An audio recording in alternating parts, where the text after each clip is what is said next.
एक राजा बहुत बलवान था, उसने अपने शत्रु पक्ष के राजा का नाश कर दिया। उसका अकेला लड़का था और उसकी मां।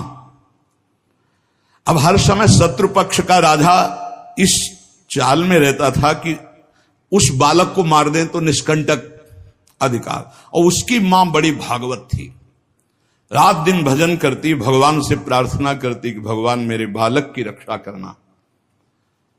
और भगवान के जो सिद्ध संत होते हैं भगवत स्वरूप होते हैं। उन्होंने विचार किया,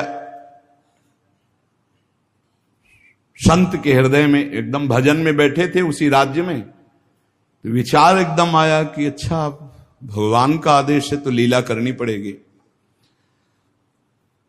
और लीला का उस समय इंतजार करने लगे। तो जो राजा बलवान था, जिसने शत्रु पक्ष के राजा को मारकर उसके लड़के को मारने को ठाना था, उसकी राजकुमारी थी, उसके स्वयंवर की रचना की जब बात आई, कमंडल उठाया, लंगोटी कस के बांधी कमर में, पहुंच गए दरबार में।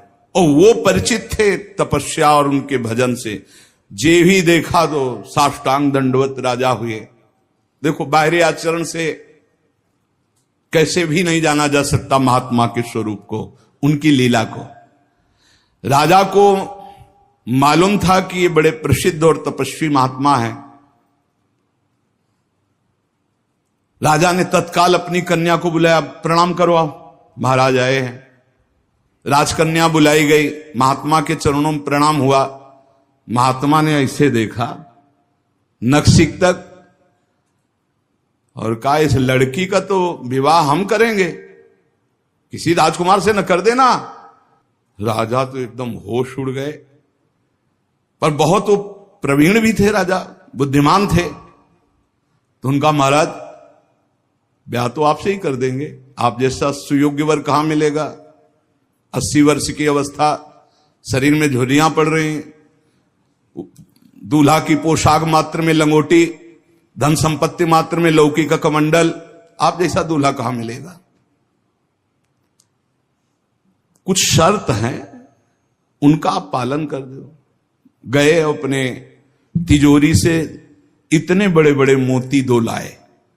बोले, ये हमारे पूर्वजों के द्वारा